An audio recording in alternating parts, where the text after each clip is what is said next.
sobre síndromes bronquiales, ¿no? Eh, para eso es importante, vamos a entrar acá, pantalla completa. Bien, bien. Para eso es importante tener en cuenta que cuando uno habla de síndrome bronquial, casi específicamente se está refiriendo a las vías respiratorias inferiores, lo cual para hacer unidad clínica y para tener integración de los conocimientos y sobre todo la fisiopatología de cualquier proceso de la vía respiratoria en general, hay que tener en cuenta que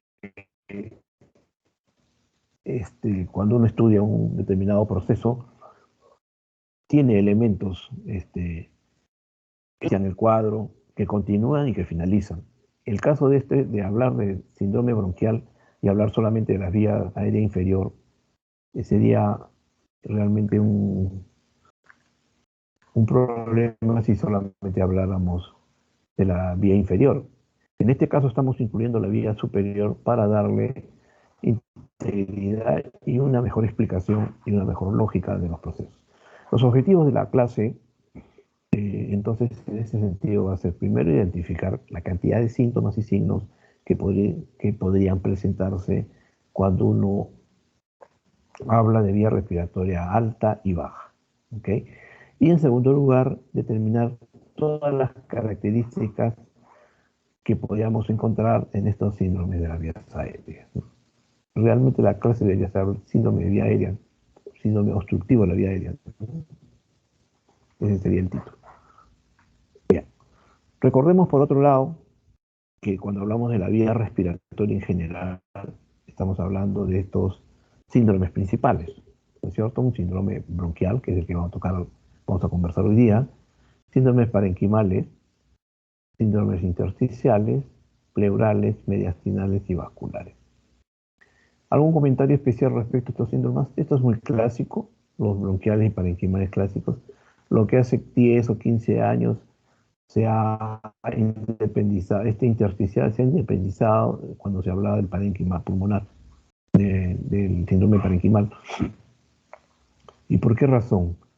Porque a raíz de los estudios farmacológicos para tratar enfermedades que no tenían un pronóstico bueno y que no tenían un tratamiento realmente, comenzó a tratarse mucho lo que se llamaba la fibrosis pulmonar idiopática.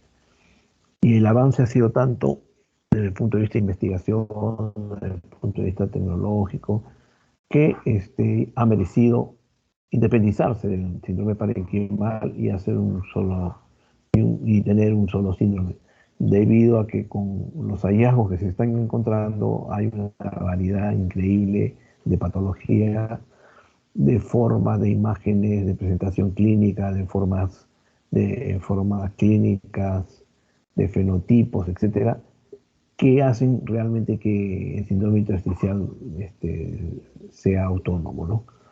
Entonces, a partir de años atrás, 5 o 10 años atrás, ya encontramos con un síndrome más que es el síndrome intersticial. Además, el síndrome intersticial implica otros elementos, otros órganos, ¿no? Cuando hablamos de intersticio, estamos hablando también de enfermedades del colágeno generalmente, ¿no? Y esa asociación es fundamental. Cuando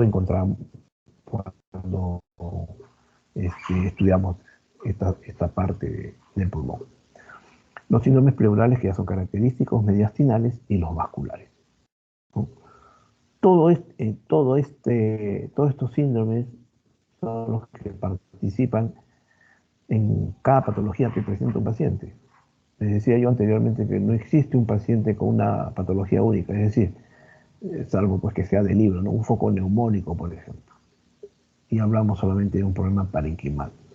No, porque ese foco neumónico puede comprometer la pleura y tendríamos un problema, un síndrome pleuro-parenquimal o parenquimal pleural. O también puede corresponder a un compromiso intersticial, ¿no? O sea, todo se puede combinar, ¿no? Un síndrome vascular también existe, por supuesto que existe, cuando hablamos de síndromes respiratorios y generalmente asociado a problemas intersticiales. Cuando hablamos de mediastino, igualmente, ¿no? Tener una gran masa que ocupa espacio en cualquiera de los mediastino anterior, superior o posterior, que se va a acompañar con algunos síntomas y signos que pueden sumar y complicar y hablar en todo caso de sumación de síntomas respiratorios. O sea, acá hay un juego que uno tiene que conocer muy bien toda la data en lo que se refiere a signos y síntomas para poder plantear sus síndromes, ¿no? Cuando yo en las prácticas o sus profesores en las prácticas le pidan, por ejemplo, a ver, si ya usted identificó los signos y síntomas, agrúpemelos en síndromes. Esto es lo que tienen que hacer, ¿no? Si tiene tos, expectoración, etcétera, está dentro del rubro bronquial. Si tiene en el examen físico tiene crepitantes, subcrepitantes, está dentro del cuadro parenquimal. Si además de eso encuentran un velcro, por ejemplo, estamos hablando del intersticio. Estoy hablando solamente del examen físico de la ocultación, mire usted, ¿no? Y si por ahí también puedo encontrar a ver,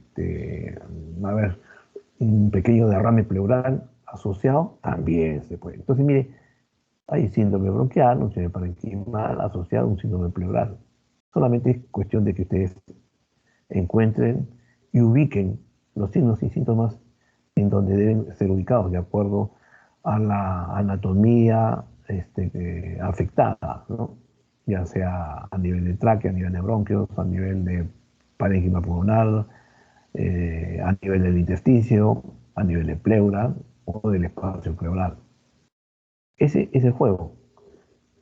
Es muy, muy simple, inicialmente de repente un poco complicado, pero al final de cosas es esto. Bien, pero todos estos síndromes de la vía respiratoria están basados fundamentalmente en una historia, en la obtención de una buena historia clínica, ¿no? Juntamente con las herramientas que tenemos en el examen físico, que son la inspección, palpación, ocultación y percusión.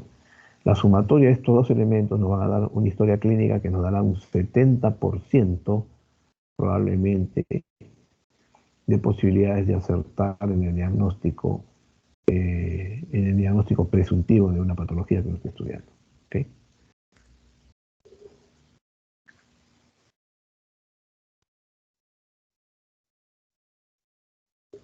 Aquí esta lámina es para más o menos tratar de delimitar la topografía que vamos a estudiar en el síndrome bronquial. Yo les hablaba de que hay que integrar la vía respiratoria alta o superior con la vía inferior, porque en verdad es así. Todos los procesos ingresan, cualquier proceso que va a afectar la vía inferior ingresa por la vía superior, a través del vestíbulo, de las fosas nasales o de la vía orofaringe, ¿no? Cualquiera de estas cosas.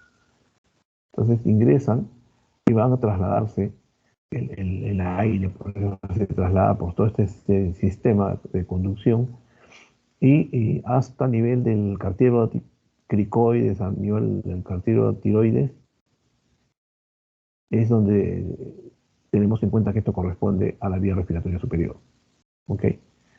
Entonces pasamos por el vestíbulo, pasamos por la cavidad oral, la faringe, la epiglotis, ¿ok? El órgano fonador, que es la laringe, las cuerdas bucales, hasta el cartílago tiroides. Todo esto compete a la vía respiratoria alta y ahí encontraremos signos y síntomas propios, característicos de la vía respiratoria superior.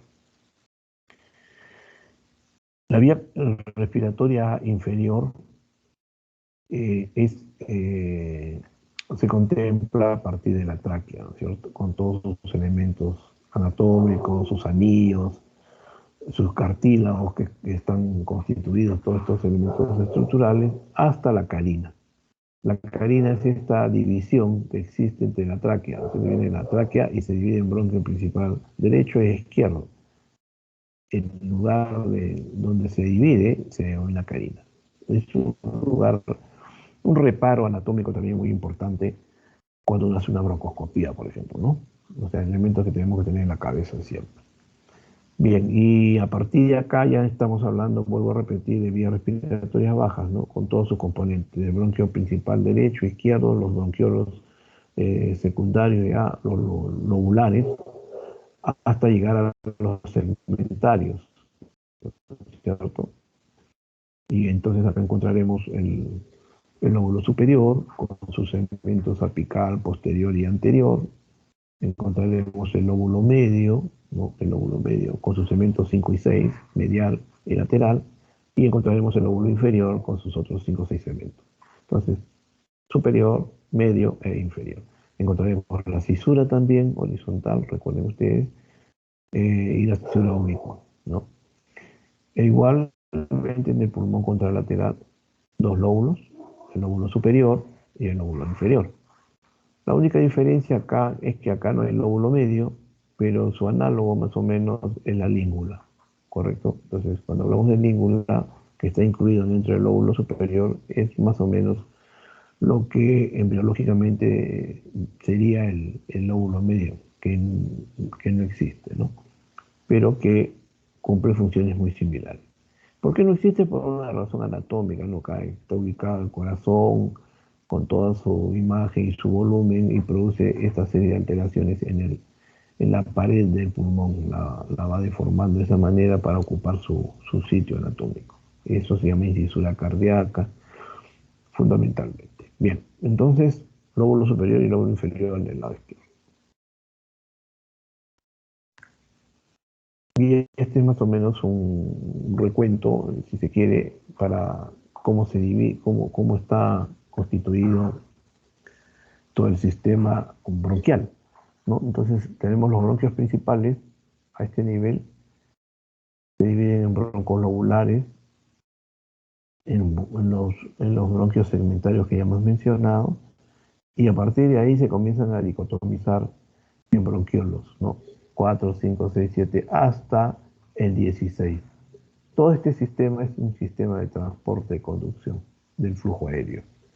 A nivel del bronquiolo 16 ya se comienza a denominar, pierden el elemento fundamental, cambian de epitelio igualmente y se producen los bronquiolos respiratorios, ¿no? Se transforman en bronquiolos respiratorios. 17, 18, 19, que ya tienen actuación y tienen competencia juntamente con los conductos alveolares, los sacos alveolares y el alveolo. Entonces, todo esto al final constituye el elemento fundamental de la célula de transmisión de la funcionalidad del aparato respiratorio, ¿no es cierto? Muy bien. Y aquí tenemos la base de datos de todos los signos y síntomas. Faltan algunos en verdad acá, pero son todos los que tenemos que tener en mente cuando uno comienza a interrogar respecto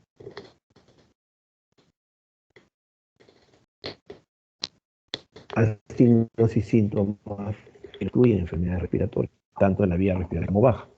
Empecemos por la vía respiratoria alta, por ejemplo. Siempre es importante preguntar si el paciente sufre de congestión nasal, ¿no? Gente que tiene congestión, que tiene dificultad obstrucción nasal para respirar, siempre ese es un inicio. Y generalmente asociado a hipertrofia de cornetes, asociado a un aumento de la mucosa o una deformación del septum a nivel de la nariz, ¿no? Y entonces ya tenemos un síntoma que falta anotar acá, que sería pues, la congestión nasal, irritación o irritación a nivel conjuntival, a nivel de los ojos, que sería también ya otro signo y síntoma que va a implicar nariz, ojos y orofaringe. Entonces, cuando hay compromiso de nariz, ojo, orofaringe, estamos hablando de una rinitis, de una rinofaringitis, etcétera, ¿no es cierto? Es competencia de vía respiratoria alta y debemos saber, así empiezan muchos procesos y terminan con compromiso de vías respiratorias bajas. Por lo tanto, siempre en el interrogatorio hay que hacer esa mención. Hay que hacer esa mención, hay que buscar ese dato, porque el que es rinítico generalmente está asociado a broncoespasmo, a asma, a sibilancias. ¿De acuerdo? Entonces, porque el asma no empieza solamente en los bronquiolos respiratorios o bronquiolos que hemos mencionado anteriormente, sino probablemente inicia con una atopía, con una alergia, con una congestión nasal, con una rinitis. Entonces, esos signos hay que evidenciarlos. ¿Qué más? Eh, Después podemos ver tos, ¿no? La tos que puede ser original en la región de la orofaringe, puede haber compromiso amigdaliano, faringeo, etcétera, ¿no?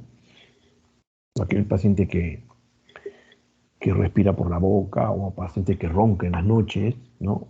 Generalmente afecta ese segmento anatómico que con el tiempo o que puede complicarse y después comprometer órganos inferiores. Entonces, por eso que es necesario preguntar. ¿Qué más? Eh, eh, Hablábamos de tos, hablábamos de asfixia. Cuando un paciente o un niño ingiere un cuerpo extraño y se atraganta, en ese momento hay asfixia y cianosis. No hay tos, pero, pero estos elementos se pueden, una gran dificultad respiratoria con presencia de aleteo nasal, cianosis, asfixia, cuerpo extraño que ingresó por la vía aérea superior y comprometió todo el sistema. También podemos encontrar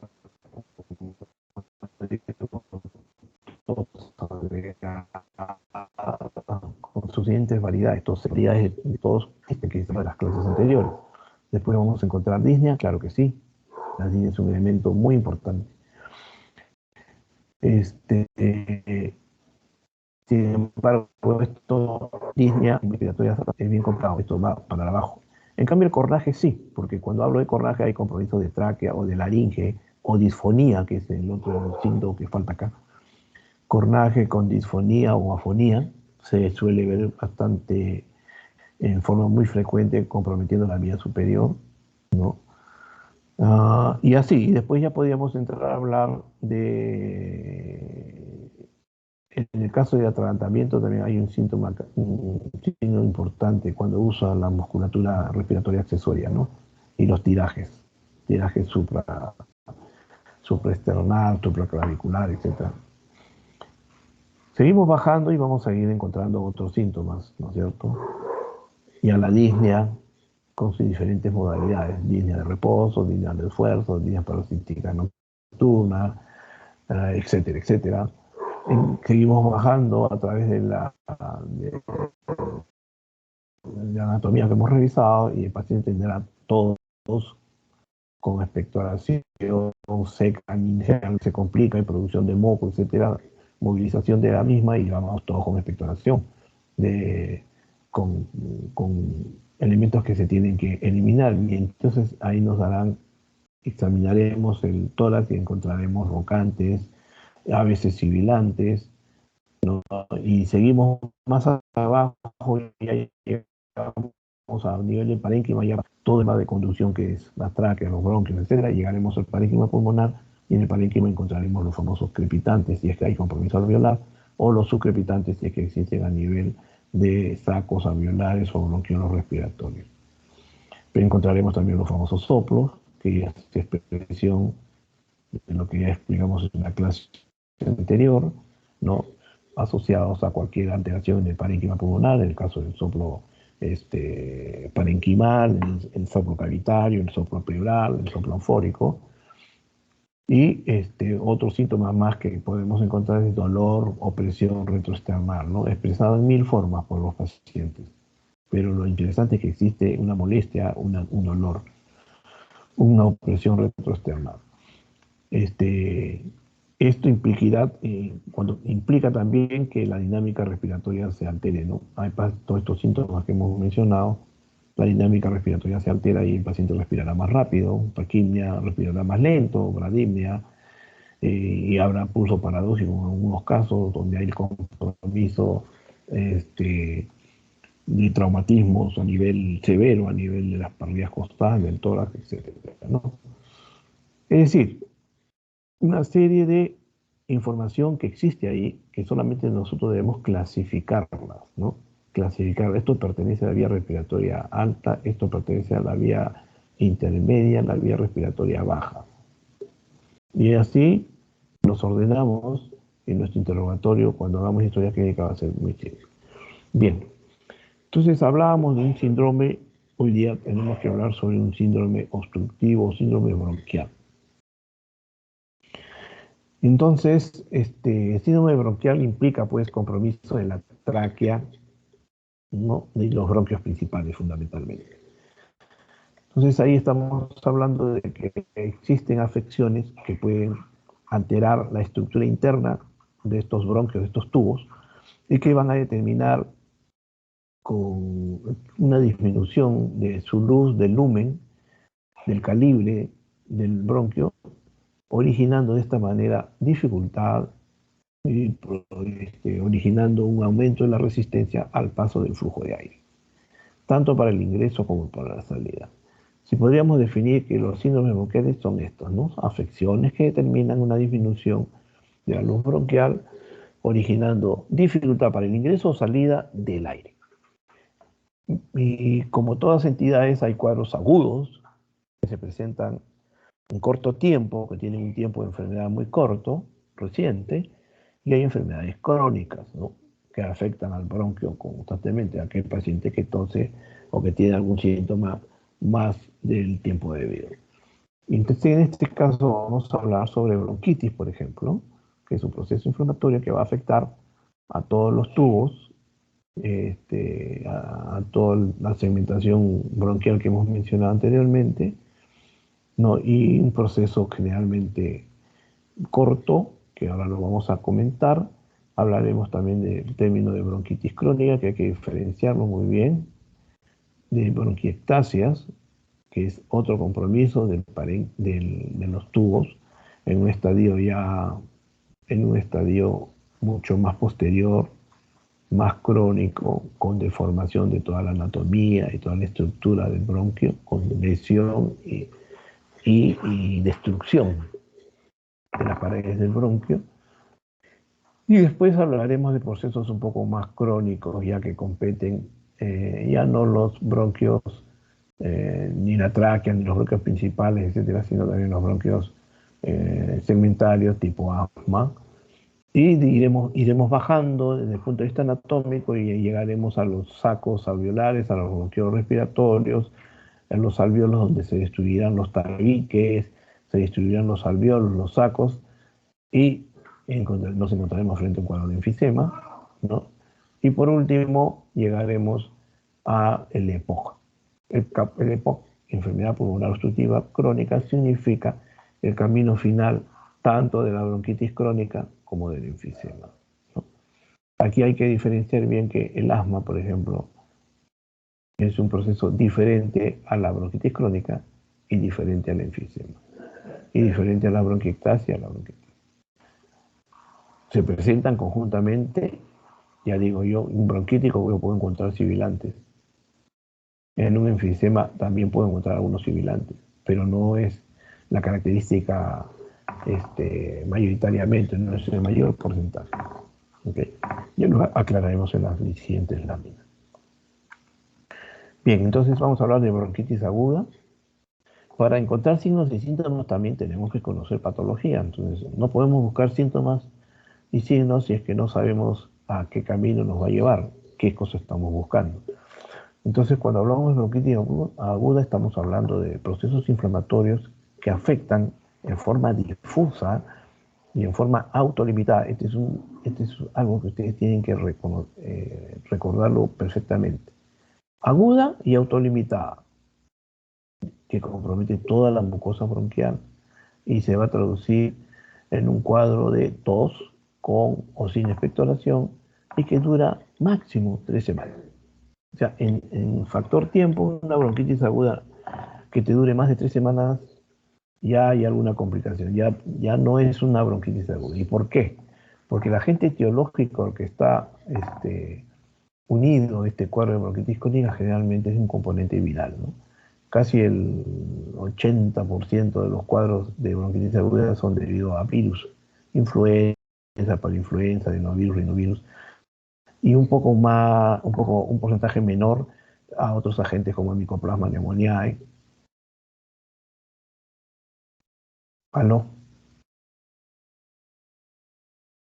escuchan? Porque se me fue la imagen. Sí se escucha, doctor.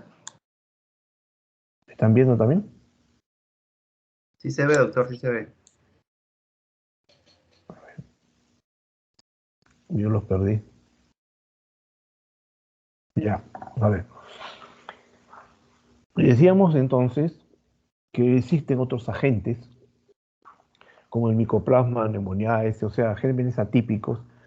El mismo Staphylococcus aureus no es atípico, pero también está dentro del grupo de bacterias que pueden complicar el tubo bronquial y afectarlo de esta manera de forma aguda. La hemófilos influenza en niños es muy frecuente. Entonces se comprometen bronquios primarios, bronquios secundarios, ¿no? Como se ve en esta lámina.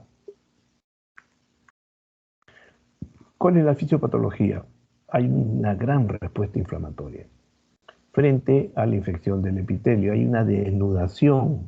El virus ataca y lesiona la mucosa y desnuda prácticamente el epitelio del bronquio, las células epiteliales. Las desnuda de tal manera que puede llegar hasta la membrana basal e infiltrarla desde el punto de vista celular con linfocitos, originando edema, originando congestión, originando una gran hipersecreción de moco.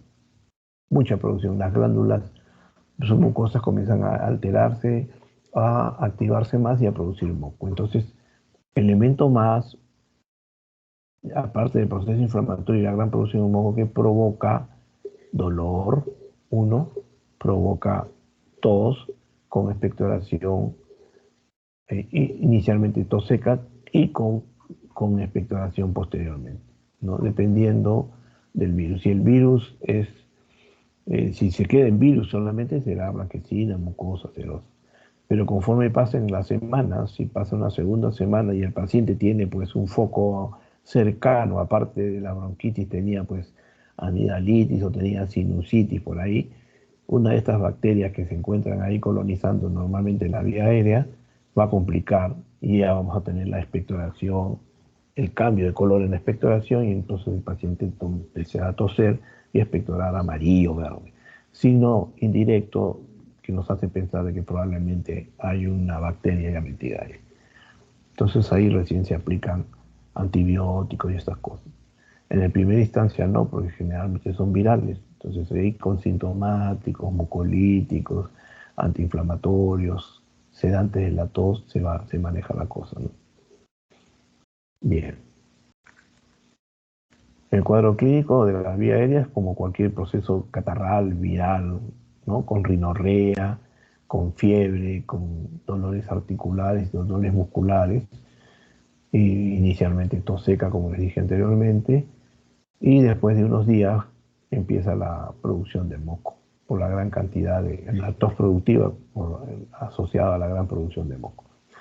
Y cuando nosotros examinamos a estos pacientes, generalmente, acá no voy a poner inspección, palpación, percusión, ocultación, ¿no? Porque ustedes ya imagínense, esto lo hemos revisado, y entonces voy a mencionar las cosas importantes que van a encontrar en estas cuando examine a estos pacientes. En estos pacientitos podemos encontrar roncantes y sibilantes, sí.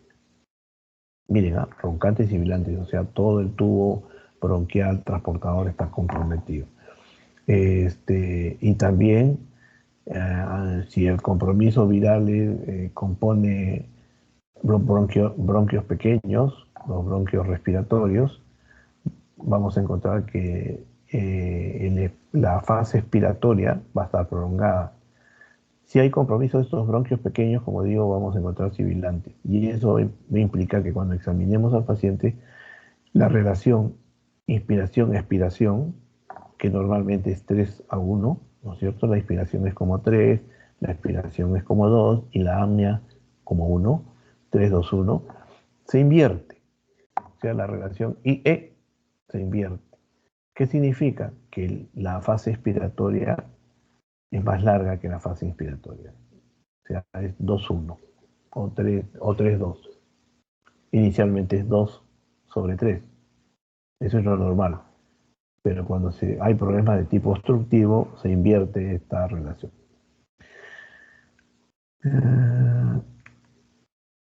El diagnóstico es muy simple en estos pacientes, ¿no? La historia clínica es reciente, historia de resfriado, de coriza, de resfrío, etcétera. Tos inespecífica, la apariencia, acá dice que ni la apariencia del esputo es útil para poder diferenciar, sí, pues, porque si inicialmente es una tos con una expectoración seca y después mucosa, cerosa, no nos ayuda en nada. Tampoco utilizamos muchas pruebas para poder determinar, porque mientras viene la respuesta de la prueba pasó el cuadro viral. O sea, hacer un dosaje, un tamizaje de virus, hacer un cultivo, una muestra nasofaringea o faringea, a veces no tiene razón de ser. No es práctico, mejor dicho. ¿Con quién tenemos que hacer diagnóstico diferencial la bronquitis aguda? Generalmente con la neumonía, ¿no? O sea, si nosotros tomamos una placa a un paciente, ¿no? Vamos a observar, por ejemplo, esta placa, hay unas imágenes, en vídeo esmerilado también, imágenes con que remarcan compromiso del intersticio, ¿no? Y que en estos momentos podría plasmar, si uno pensara que está haciendo un foco neumónico, sí está haciendo un foco parenquimal, pero de una neumonitis, todavía no hay algo consolidado, fijo, homogéneo. Entonces nos entra duda, ¿tendrá neumonía este niño? ¿Se está comportando como un foco neumónico? A la auscultación probablemente no encontremos nada de lo que hemos descrito para una neumonía, en un problema parenquimal, ¿no es cierto? Pero entonces, este estaría entre el límite y tenemos que siempre hacer ese diagnóstico diferencial. Con el correr del tiempo esto se va mejorando, se limpian todas estas imágenes con un manejo desde el punto de vista sintomático, ¿no? Bajar fiebre, eliminar secreciones, y si tienen problemas de tipo alérgico también antihistamínico y cosas por el estilo. Entonces, el asma y la bronquiolitis también es algo que se puede confundir y pueden dar una imagen similar a esto.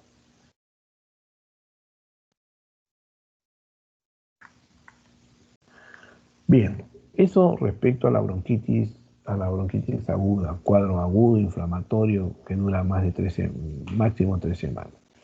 Pero algunos procesos pueden durar y presentarse en el año, por ejemplo, 3 o 4 veces durante 2 años consecutivos. Si esa es la figura, entonces estamos hablando de un paciente portador de una bronquitis crónica. ¿Correcto? Y que estos pacientes con bronquitis crónicas tienen, digamos, un futuro un poco oscuro porque van en camino a un EPOC. ¿Y qué cosa es el EPOC? Una enfermedad pulmonar obstructiva crónica. De hecho, la bronquitis crónica es una enfermedad obstructiva, pero estamos hablando del caso agudo y que se recupera, que es reversible, que con tratamiento o sin tratamiento, como es viral, eso se recupera. Pero existen cuadros que ya se repiten reiteradamente, son recurrentes por 2 años, 3 años y ya se cataloga como un bronquítico crónico. Esto ya constituye un proceso inflamatorio crónico que a la larga va a dañar toda la estructura del bronquio, va a dañar el epitelio del bronquio y lo va a producir atipias, ¿no? Entonces se producirán displasias de todo el epitelio y va originando pues cambios dentro de la anatomía y la estructura de todo el bronquio, ¿ok? Y si a eso le suman, cuando alguien me pregunta, bueno, ¿es una infección crónica? Entonces, no, es un proceso inflamatorio, pero que aquí entra a tallar otros factores externos. Por ejemplo, cuando uno está inhalando, el que fuma, el tabaquismo, ¿no? El humo de cigarrillo juega un rol importante en paciente llegar a una bronquitis crónica, sí.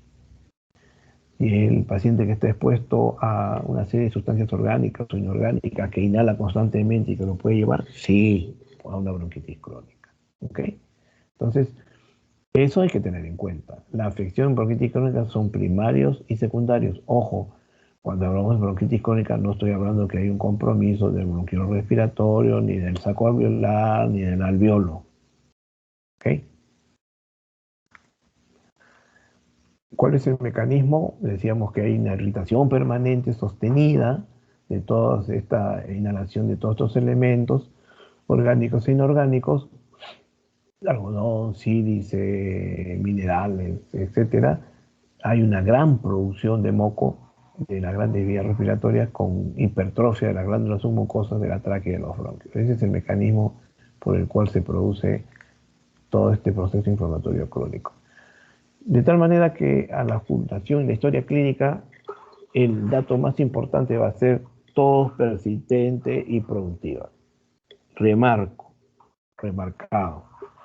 Cualquier paciente que tiene tos persistente y productiva es una tos crónica, y cuando uno pregunta, señor, ¿su tos usted lo tiene todo el año, en invierno y verano? Sí, señorita, en invierno y verano. Ok, más en invierno se me acentúa un poco más, pero sí, yo toso todo el año casi. Entonces, lo importante es que este paciente solamente tiene tos y persistencia, y las características se presentan a veces en la mañana o en las noches, confundiendo un poco. Igualito se presentan también las bronquiectasias, ojo, ya lo vamos a ver después. Pero esa tos productiva aparece y después no presenta ningún otro síntoma. No tiene fiebre, no tiene disnea, hace sus actividades normales, etcétera, ¿no? Pero este es un dato importante porque para después hacer la diagnóstico diferencial con otra entidad importante. Pero lo que debemos pensar siempre es que la tos persistente y productiva tiene el paciente a lo largo de todo el camino de la enfermedad, pero que al final de esta enfermedad, al final, aparece ya un síntoma importante que es la disnea. ¿Ok? Una disnea de esfuerzo que va a acompañar, pero en los estadios finales. Es más, estos pacientes con bronquitis crónica son los pacientes que más se pueden complicar en el año, porque tienen la tos durante todo el año y dependiendo de las bacterias que produzca el cuadro, dependerá también su estado de gravedad. Muchos de estos pacientes paran en hospitalizaciones frecuentes, siempre están internados 2 o 3 veces en el año y son pacientes continuadores en los hospitales.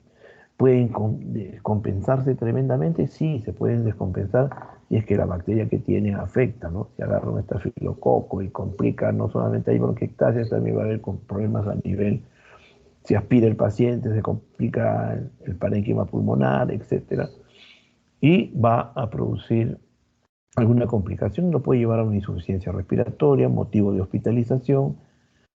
El paciente se recupera, sale de alta y perfecto. Y así la historia se vuelve a repetir al siguiente año. ¿Ok? Entonces, con el correr del tiempo, estos síntomas y signos, como la tos persistente, va a producir, como les decía, cambios anatómicos e histológicos a nivel de todos los tubos, y aparecerán trastornos fisiopatológicos, ¿no?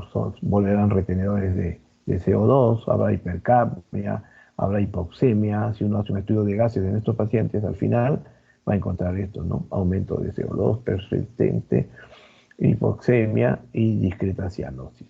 Ya estamos entrando al camino del EPOC. ¿Ok?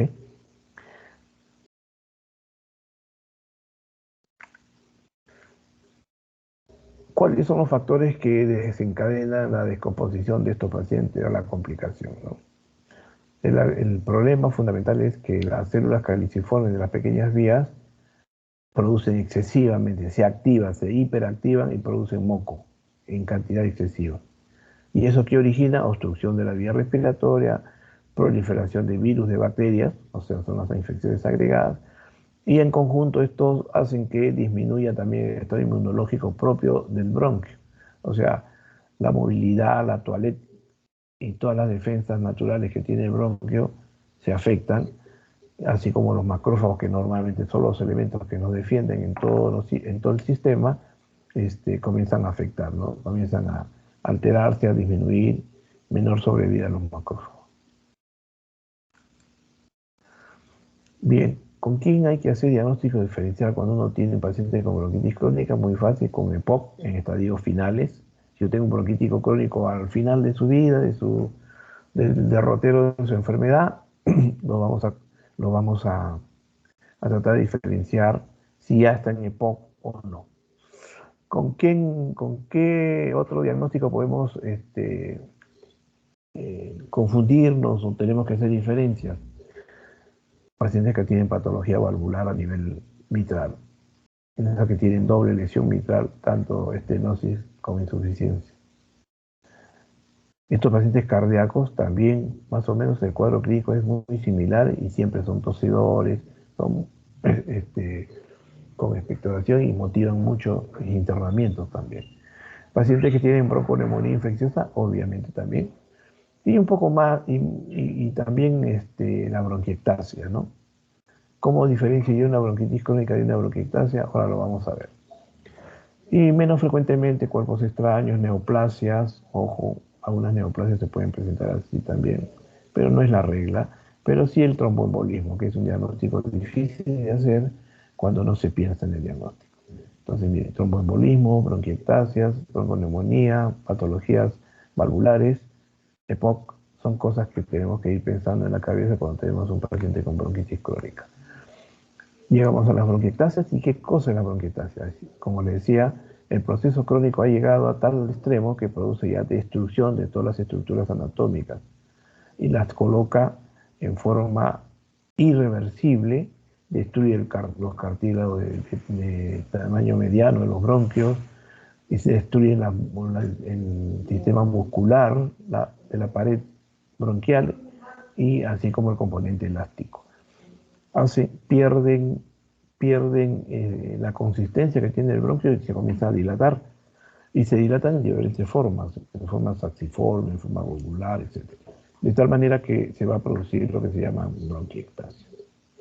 Esto es muy frecuente como complicación de muchas enfermedades, como vamos a ver en la siguiente lámina. O sea, bronquiectasias asociados, o sea, la complicación que es la bronquiectasia, la dilatación anómala y la destrucción de todo el bronquio, de su pared muscular, etcétera, se presenta en pacientes que han tenido alguna enfermedad infecciosa, en este caso la TB. Esa es una regla, casi todos los pacientes portadores de tuberculosis casi siempre hacen bronquiectasia como complicación. Ni qué decir de neumonías necrosantes, ¿no? Hablamos de neumonía necrosante porque el agente etiológico, llámese estafilo, llámese pseudomonas, son muy agresivos y laceran y destruyen el parénquima pulmonar. Entonces esas neumonías necrosantes dejan cavidades y no solamente dejan cavidades, alteran cuando hay compromiso del bronquio que está inmerso dentro del parénquima, también lo destruyen. Entonces, bronquiectasias postinfecciosas es lo frecuente. También se describe como secuela de tosferina, pacientes con bronquitis crónica, con tumores endobronquiales también. Y en quienes también se presenta la bronquiectasia en aquellos pacientes que tienen alterado su respuesta inmunológica. Estamos hablando de enfermedades que son inmunodeficiencias primarias.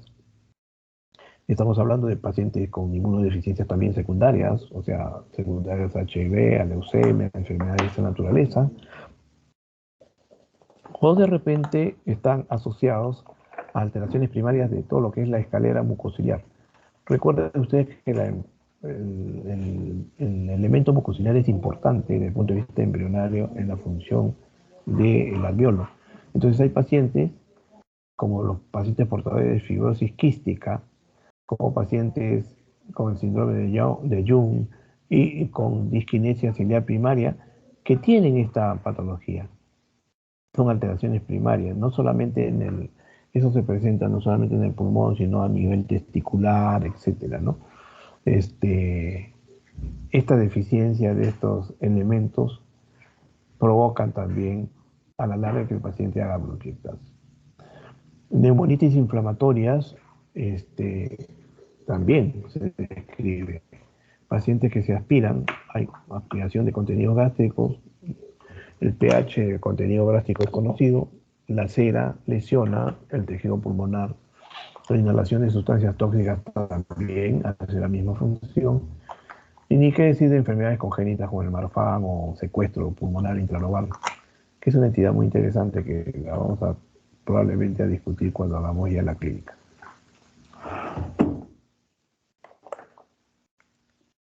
¿Cuáles son los signos y síntomas de bronquiectasia? Facilísimo, ¿no? que hemos hablado que es un paciente con inflamación crónica, con destrucción. Entonces, si hay destrucción del tejido muscular, del tejido elástico, de la estructura del bronquio, vamos a tener que es un paciente con tos crónica, con mucha producción de moco, de expectoración.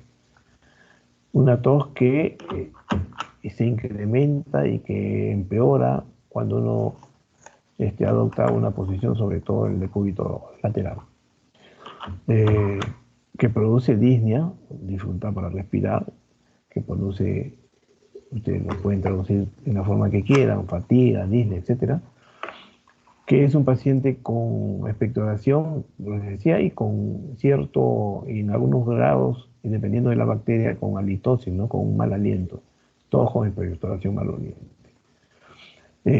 Lo importante de la fascia de estos pacientes son el color cianótico, medio azulado que adquiere. Esta es una diferencia importante para poder hacer, por ejemplo, contrastar con los pacientes con enfisema, que son rosaditos. ¿Ok? Un respirador rosado, esto se llama respiradores azules.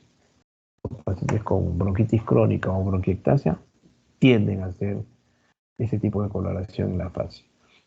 A veces hacen hemoptisis, no a veces, es digamos que el síntoma mayor que tienen los pacientes. Cuando el paciente viene que ha tenido antecedentes de una enfermedad A, B o C, y a veces leve, y después de 15 o 20 años viene con tos crónica, sigue tosiendo y en un momento hace tos con rasgos hemoctóicos o de repente hemoptisis ya moderada, 300 cc, etcétera, estamos hablando de que ese paciente, la primera sospecha es que se ha reactivado, ¿no es cierto? Y si no se ha reactivado, la otra posibilidad es que tenga secuela en la TV antigua, que se llama bronquiectasia, y que es el origen y la causa del sangrado. A veces asustamos o nos asustamos nosotros respecto al paciente de que se puede haber reactivado o no. Esto es muy frecuente, ¿eh? Y obviamente la pérdida ponderal, ¿no? La pérdida de peso es un síndrome crónico, inflamatorio, infeccioso, que hace que el sujeto comience a bajar de peso. ¿Cómo se diagnostica la bronquiectasia? Antiguamente se hacían las llamadas tomografías lineales. Se hacían una especie de radiografías, pero que se tomaba 4, 5, 6, 9 centímetros de espacio, con cortes de esa naturaleza, y se podía diagnosticar estas bronquiectasias. Y también se hacía, esto se llamaba tomografía lineal, asociado a la broncoscopía o broncografía que se hacía. ¿Qué cosa era la broncografía? Era la inoculación, se colocaba una sonda nasogástrica y se canalizaba y entraba uno a la tráquea. A la tráquea, imagínense, es como un fibrobroncoscopio. Con anestesia local se instilaba primero codeína en toda la zona y después ingresaba una sonda y a través de las cuales se introducía sustancia de contraste. Así como el bario que se usaba antes, el mismo bario se usaba a nivel de los bronquios y se dibujaban todo el árbol bronquial que conocemos, ¿no? Con todos sus segmentos, etcétera, y ahí uno diagnosticaba dónde estaba la bronquiectasia y fijaba en qué lugar tenía que ser el acto quirúrgico, ¿no? Si el lobo estaba comprometido el lóbulo superior, inferior, el medio, o qué segmento del pulmón. Eran tiempos heroicos, pero aparece la tomografía y la modernidad ya hace que esto ya quede obsoleto. Ya no se practica indudablemente broncoscopías con introducción de estas sustancias de contraste. La tomografía de diferentes tipos que existen nos pueden dar una imagen completamente real de las alteraciones que existen en el árbol bronquial. Entonces, una tomografía de alta resolución, que es la que generalmente hace el diagnóstico fácil en estos pacientes. Bien, la bronquitis crónica y la bronquiectasia pueden llevar a un paciente de POC, sí. Y ahora vamos a tratar sobre asma bronquial, que también es un problema, un síndrome de tipo obstructivo, ¿no? Es un trastorno también inflamatorio, ¿correcto? Crónico, pero con una diferencia. Es un proceso reversible, que tiene un fondo genético, ¿no? Un factor herencia familiar, genética, siempre padres, madres, abuelos asmáticos, alguno dentro de la prole va a salir con pues, este problema. Y se caracteriza porque presentan episodios recurrentes, muy presentes de sibilancia, disnea, tos y opresión torácica. Estos síntomas son importantes. Sibilancia, disnea, tos y dolor opresivo. Y a esto asociamos, a estos síntomas se asocia una gran respuesta, una exagerada respuesta de los bronquios frente a los estímulos diversos. Ya vamos a ver que los principales estímulos son, los principales pacientes con asma son los atópicos. Los atópicos son los que casi son alérgicos a cualquier tipo de sustancia orgánica que vamos a mencionar, al polvo, a los ácaros, a la tierra, a la humedad, al estrés, etc. O sea, todas esas cosas pueden activar una gran respuesta bronquial, produciendo buena cantidad de moco y también activando la broncoconstricción a nivel del bronquio que vamos a ver ahora. Entonces, acá miren, este es un bronquio, este corte es un bronquio normal, ¿no es cierto? Miren la luz, el lumen tranquilo. Sin embargo, cuando el paciente tiene un cuadro de asma, la musculatura que existe acá a este nivel, que acá está relajada, se constriñe, se cierra, se ajusta, ¿ok? Y, y la mucosa se inflama y, y hay una consecuente disminución de la luz y del lumen.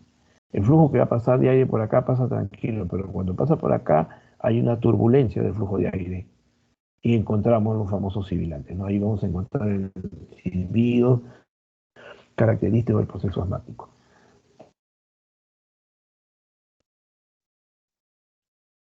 Esto es en un paciente con asma regular, controladito, y esto cuando está en una crisis asmática. Se cierra tremendamente el bronquio, ¿no? Hay el músculo liso se contrae en su extensión y hay una gran hiperproducción de moco, entonces la luz que ingresa aquí, la luz para que ingrese el flujo de aire es tremendamente pequeña, originando una mayor resistencia al flujo de aire y entonces originando más sibilantes, ¿no? Tenemos sibilantes desde la vértice del pulmón hasta la base del pulmón.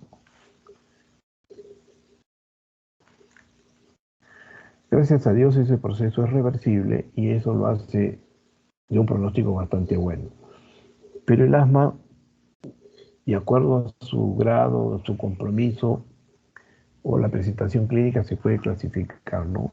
Hay un organismo que se llama GINA, que es el que va haciendo a través de los años muchos cambios en el manejo del asma, así como hay otras entidades que también manejan, por ejemplo, el EPOC y van haciendo cambios de acuerdo a los hallazgos y a los estudios que se vayan haciendo y comprobando y desterrando a veces algunos mitos o retirando algunas cuestiones que antes se daba como un hecho, pero que conforme van encontrándose nuevos hallazgos, vamos encontrando nuevas respuestas y nuevas formas de enfrentar el problema.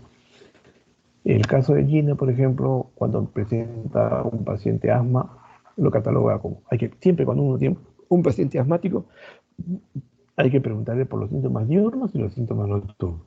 Eso es fundamental. Y ustedes van a ver que mucho más frecuentes son los síntomas diurnos. Entonces, cuando encuentren a un paciente que tiene su crisis asmática, su dificultad respiratoria, que le sirve el pecho, que le duele el tórax, que tiene tos seca y que tiene disnea, por lo menos menos de una vez a la semana, y que generalmente es asintomático, y el PEF, este es el flujo respiratorio pico, este es el peak flow, es normal. Este es un paciente asmático, pero que compete a lo que es, corresponde a lo que es el asma intermitente. ¿Ok? Para que no se mareen. El asma se puede catalogar entre asma intermitente y asma persistente. Intermitente es una sola clasificación, es esto, menos de una vez por semana, es casi asintomático. Y en la noche, estos son los síntomas diurnos, ¿ok? Y en los síntomas nocturnos se presentan más o menos o 2 veces al mes. Si tiene un paciente con estas dos características, diurnos y nocturnos, entonces podríamos catalogarlo como intermitente. Ya cuando pasamos a hacer una espirometría, ya podemos utilizar estos parámetros, que es el volumen expiratorio forzado al primer segundo, y la variabilidad está de acuerdo al flujo, al peak flow. Pero como no vamos a hablar de esto todavía, vamos a hablar solamente de síntomas diurnos y nocturnos. Entonces, unos son intermitentes y otros son persistentes. Y dentro de la persistencia tenemos uno que es leve, moderado y severo o grave. Cada uno con sus características. Y les digo y les remarco esto, por favor, y entiéndanlo y traten de aprenderlo y aplicarlo, porque esta es una pregunta que todos los años veo que hacen en el ENAM. Para el ingreso a la residencia, para el ingreso, para los exámenes del internado, etcétera, eso que dan ustedes. Bueno, estas son las preguntas que siempre hacen. Siempre, siempre. Así que manéjenlo desde ahora. No es difícil, es simplemente repetirlo, verlo y aplicarlo.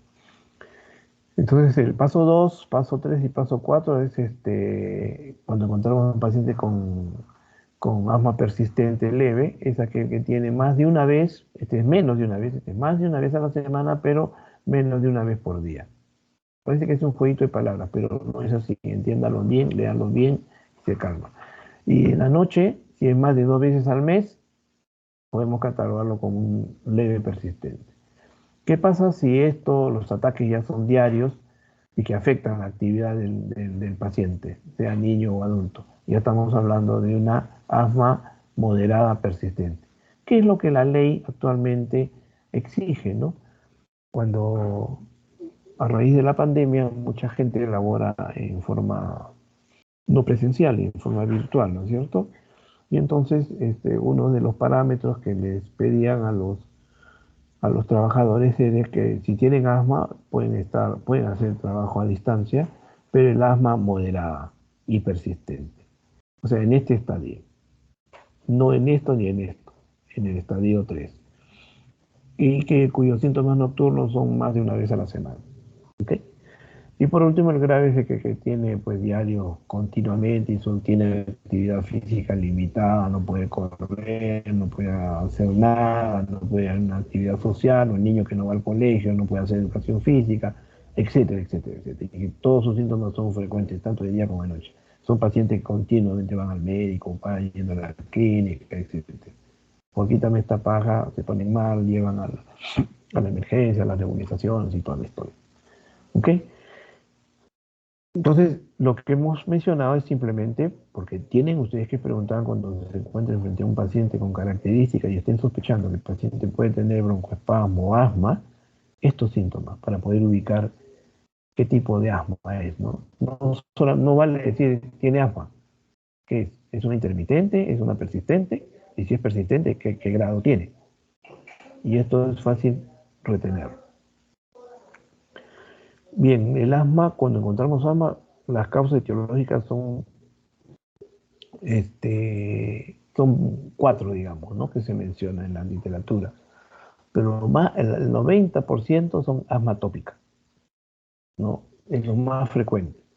Comienza en la infancia generalmente y está asociada a los alergenos ambientales y alimenticios. Cuando hablo de ambientales estoy hablando del polvo de casa, de la tierra, de los ácaros, de los olores, de alimentos, etcétera. Generalmente tienen respuesta cutánea, se enronchan de todos los niños. Y el dato importante es que hay datos de antecedentes familiares. Siempre pregunten si padre, madre son asmáticos, la abuela asmático, el abuelo asmático. De repente ellos dicen, no, yo no, ni mi esposo tampoco, pero mi mamá sí, o sea, la abuela, asmático. Salta una generación y dicen, mis hermanos ninguno son asmáticos, pero mi hijo me ha salido asmático. Y eso es muy frecuente. Y el otro asma es la asma no atópica, que se presenta generalmente en los adultos y no tiene relación, digamos, con antecedentes familiares. No hay rasgos heredofamiliares acá. No hay cuestiones genéticas, sino simplemente Es un proceso inflamatorio de la mucosa a partir de cuadros virales fundamentalmente, ¿no? Los virus reducen todo el umbral de los receptores frente a los irritantes, dañan esos receptores y lo hacen presa fácil de cualquier elemento irritante. Entre ellos el cigarrillo, por ejemplo, ¿no? No hay respuesta cutánea, no hay respuesta y no hay antecedentes familiares. Esto se presenta generalmente en la adultez, ¿no? Asma por fármacos existe, sí, señores, sobre todo asociado a antiinflamatorios.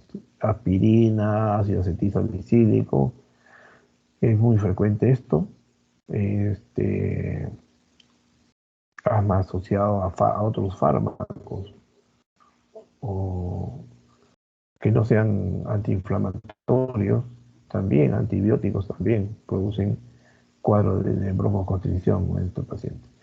Hay unos cuadros que están asociados de intolerancia al ácido acetilsalicílico más rinitis, o sea, aquellos pacientes que tienen rinitis, congestión y tienen así pólipos, si ustedes le buscan y le dan una aspirina y se enroncha y le dan 4 ya tienen el diagnóstico, ¿no? Es un asma por fármacos asociado a rinitis y poliposis nasal. Y por último, el asma ocupacional, que se presenta generalmente ya en la labor adulta cuando uno hace funciones laborales y está asociado a la presencia de polvo, inhalación de polvos orgánicos, inorgánicos, gases o cualquier otra sustancia química que sea irritativa a la vía respiratoria. Cantidades muy pequeñas pueden producir inicialmente ninguna molestia, pero conforme va pasando el tiempo, el paciente va adquiriendo cierta sensibilidad frente a estos elementos y al final de varios años ya hace una exposición completa y produce el cuadro de asma ocupacional. Y es muy fácil detectarlo, ¿no? Cuando ustedes preguntan, ¿tienen el asma? Sí. Y es el asma que se presenta durante los días de trabajo, los lunes, martes, miércoles. Llega el fin de semana, el viernes, el paciente no tiene que ir a laborar, sábado, domingo feriado, domingo largo, ahí está el paciente perfecto en su casa. Pero basta que llegue a la oficina o al lugar o a la fábrica donde labora, empieza el 94. Asma ocupacional. La fisiopatología es el proceso inflamatorio hace pues que se active y se reactive todas las células epiteliales. Fundamentalmente acá las figuras son los TH2 y los mastocitos, ¿cierto? Todos los linfocitos TH2, Helfer 2, mastocitos con todos los mediadores químicos que en estos momentos no lo vamos a comentar porque no estamos en clínica, sino en semiología, y todos estos mediadores químicos hacen, como histamina, prostaglandinas, levotirienos, etcétera, hacen que se produzca todo este fenómeno inflamatorio cuya consecuencia final es la disminución del calibre de la luz del bronquio. La atopía es una condición hereditaria. Habíamos dicho que siempre hay factores heredofamiliares, ¿cierto? Entonces, esto está probado frente a sustancias del medio ambiente. El cromosoma 5 es el responsable de esta atopía.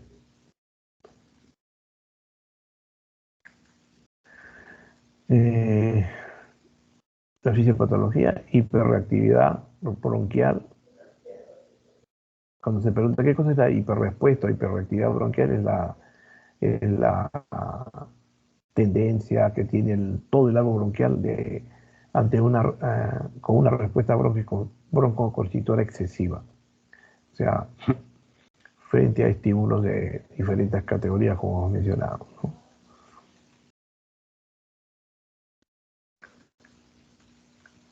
Cuando interrogamos al paciente, estos son los síntomas que debemos preguntar. No se olvide, comportamiento de los síntomas diurnos, nocturnos, intermitentes, etc. ¿Qué factores están asociados? ¿Qué factores entran a tallar para que desencadene el paciente en asma? Infecciones de vías aéreas, cambios climáticos, irritantes químicos, el estrés, el ejercicio, las emociones, etc. Antecedentes familiares es importante preguntar si hay asma, rinitis, dermatitis. Limitación de actividades. Cuando un paciente dice, ¿usted hace deporte? No. ¿Y por qué? No, porque me agito. Y viene para un chequeo al paciente, viene para un chequeo y simplemente te da esa información, que no hace ejercicio. El que no hace ejercicio o que no hace actividad física es por algo siempre, ¿no? o por un paciente que es sumamente sedentario, obeso, lo que sea, pero en el obeso también podemos ver cuadro de asma, ¿no? Generalmente.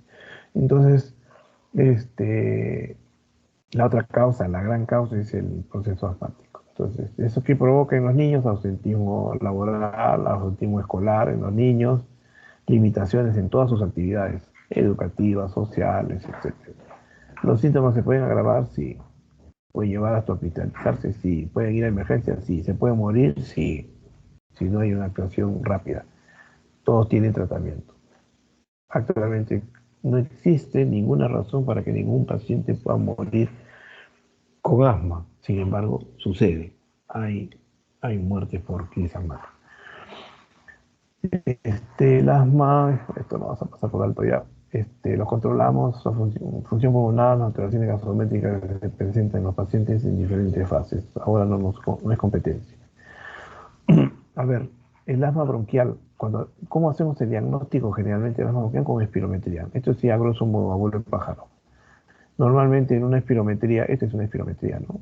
Este es el movimiento respiratorio, hacemos una inspiración forzada, después una expiración prolongada, etc. Y aquí es el volumen, es lo que mide el volumen expiratorio forzado. Este es un paciente normal que está haciendo la prueba y miren el paciente asmático. Este volumen expiratorio forzado que era de este volumen o de esta dimensión, cómo se achica, cómo es pequeña. Esto sucede en el asma. Por eso que el paciente siente esa sensación de falta de aire, esa disnea severa, ¿no? Esa obstrucción parcial provoca esta disminución del volumen expiratorio forzado, y así como otros componentes que ahora no lo vamos a mencionar, y eso es lo que origina, y eso es lo que hace el diagnóstico de asma, ¿no? Cuando el diagnóstico de asma fundamentalmente es laboratorial, ¿no? Si uno quiere etiquetar a un paciente de asma porque tiene broncoespasmo o que le sirve el pecho, mentira, no es suficiente eso. La espirometría es fundamental. Eh, Esto ya lo hemos visto. Ya. Diagnóstico diferencial de asma. Le decía yo que el asma hay que hacer diferencial con el EPOC, con bronquiectasia, porque todas estas entidades silban.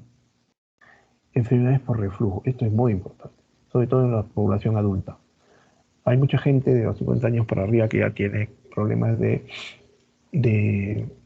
digestivos, ¿no? Llenura, sensación precoz de llenura en las noches, comen un poquito, se llenan y sienten una sensación de acidez, dicen, amargura, agrura, etcétera, ¿no?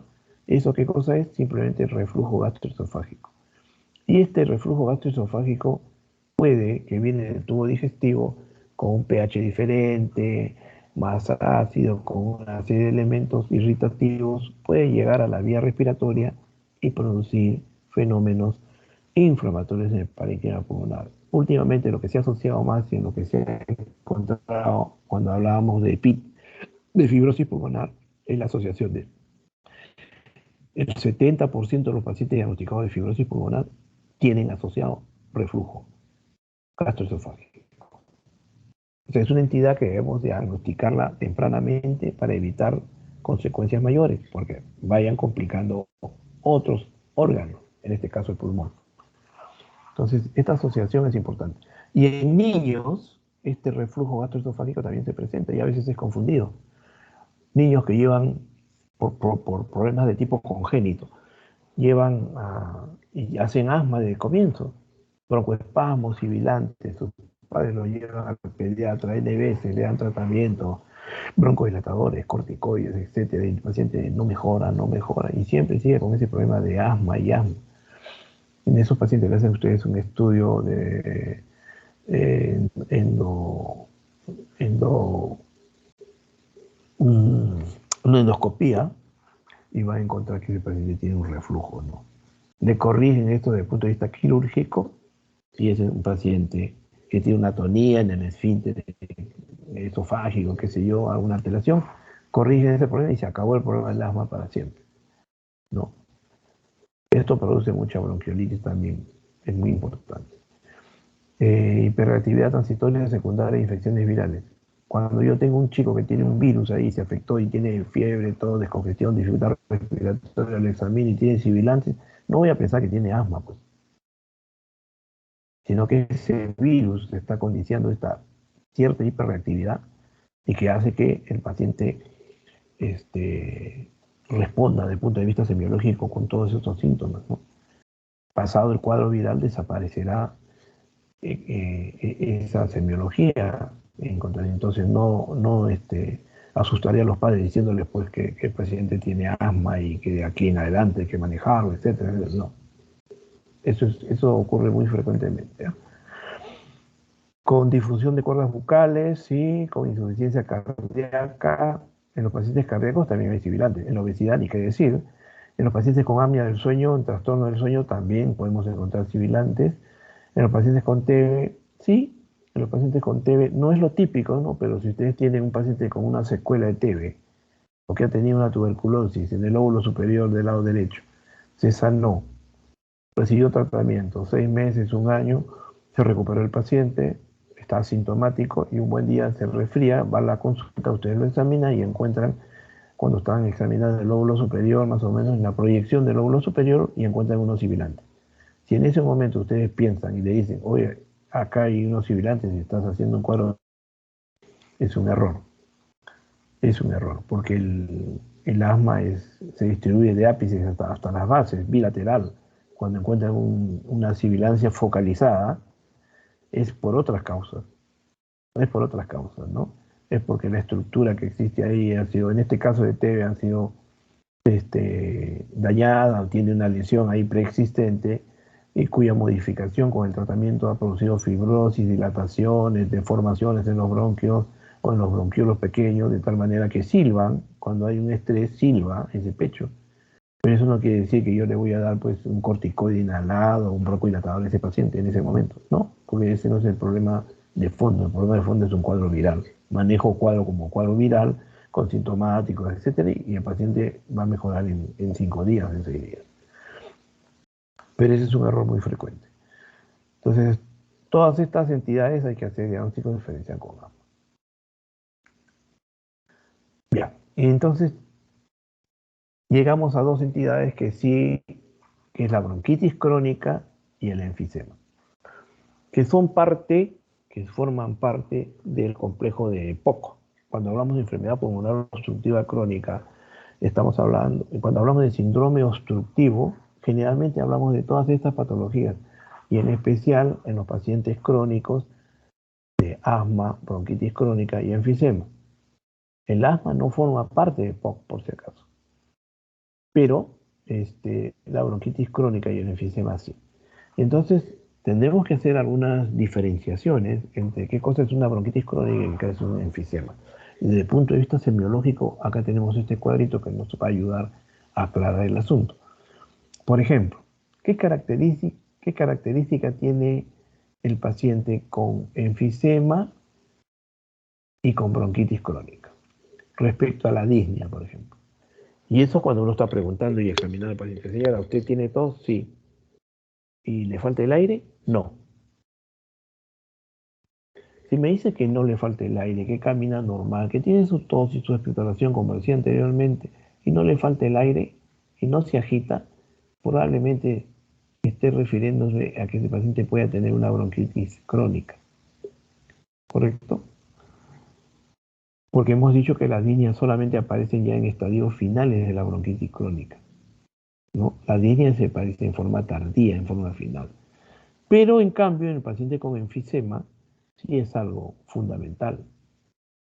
La disnea predomina en el enfisema, más no en la bronquitis crónica. Lo mismo pasa con la tos.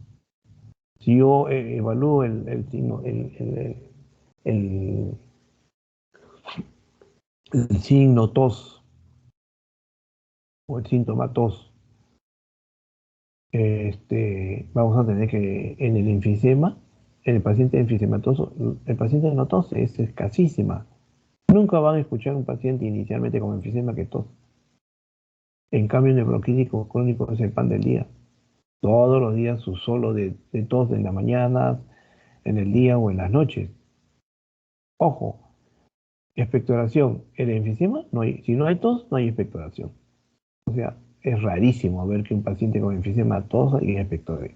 En cambio, en el bronquitis crónico sí. Y el tórax, a la inspección, cuando ustedes inspeccionan un tórax, miran un tórax, examinan un tórax y ven si es simétrico o no simétrico, y a la hora que hacen la parte dinámica o adinámica, observan que el paciente tiene un tórax en tonel, o sea, sus diámetros anteroposteriores se igualan a los diámetros transversos, ese es enfisema. Pero si su tórax es normal, es un paciente con bronquitis crónica. ¿Ok? Igual el signo ya hablábamos de cianosis, ¿no es cierto? Del color azulado de la facie del paciente. ¿Qué significa cianosis? Que la presión, la concentración de la presión de oxígeno está disminuida y la hemoglobina reducida, está aumentada a más de 5 mililitros por litro. Bueno, en los pacientes con enfisema no se ve cianosis, por el contrario, son pacientes rosaditos, pero en los bronquíticos crónicos sí. ¿Ok? Entonces, bronquíticos crónicos son pacientes azulejos o cianóticos, mientras que el enfisema. ¿Y qué pasa con los ruidos respiratorios o la auscultación en estos pacientes? En el enfisema, evidentemente, no voy a encontrar el murmullo respiratorio. Las razones ya las saben. Si el enfisema es un diagnóstico anatomopatológico, y digo anatomopatológico cuando uno ve la lámina, ve que los alveolos, las paredes alveolares están destruidas, se han dilatado, se han destruido los sacos alveolares, los conductos alveolares, etcétera, etcétera. Entonces, no existe el murmullo respiratorio, porque no hay alveolo. Sin embargo, en el paciente con bronquitis crónica no sucede eso, entonces yo voy a encontrar el murmullo perfectamente bien. Diferencia fundamental, ¿no es cierto?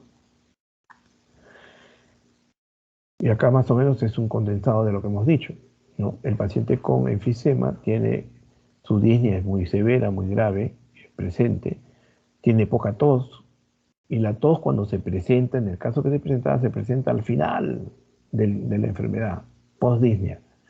El esputo es escaso, no hay infecciones bronquiales, son poco frecuentes las infecciones de estos pacientes, por lo tanto, su presencia, su hospitalización en las clínicas o hospitales no es frecuente, y llegar a la insuficiencia respiratoria, llega a la insuficiencia respiratoria en etapas tardías terminales. Miren ustedes, por el contrario, en los pacientes con bronquitis crónica, su disnea es muy leve, casi no tiene, solamente al final del proceso. La tos, si es algo frecuente, es mucho más antes que la disnea, con un esputo abundante, con un esputo burulento constante, con infecciones bronquiales a repetición que motivan hospitalización frecuente y que llegan a una insuficiencia respiratoria a repetición también, causa de ingreso a hospital. Todo esto al predominio de la bronquitis. Este es el abotagado azul y este es el soplado rosado.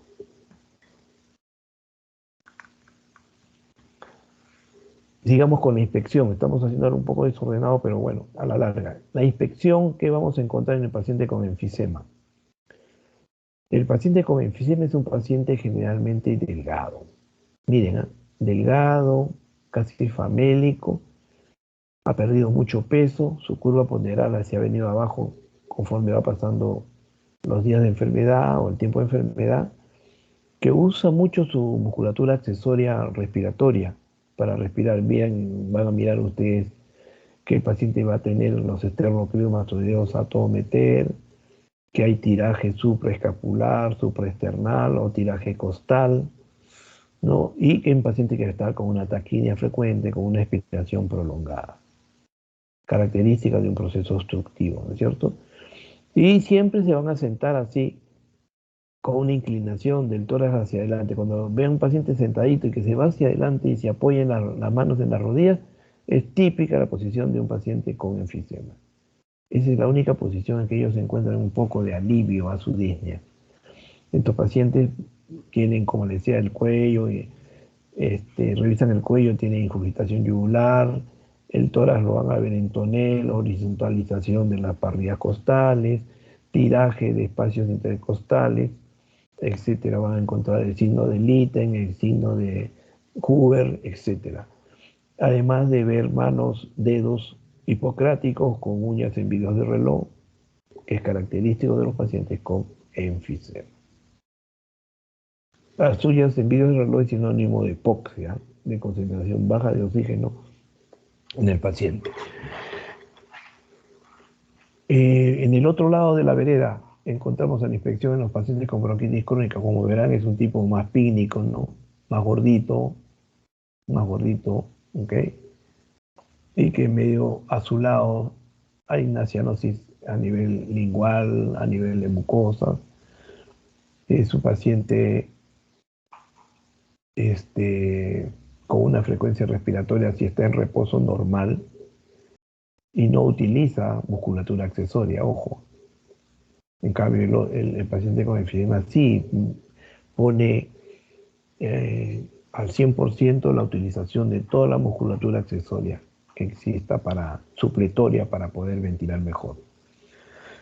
En etapas tardías ya de las pacientes con bronquitis crónica pueden entrar a un cuadro de edema, con edema de miembros inferiores. Miren todas estas lesiones que tienen varicosas el paciente y con edemas severos en los miembros inferiores, y pueden llevar a la insuficiencia cardíaca del lado derecho, ¿no? Edemas hacen un cor pulmonar con insuficiencia respiratoria.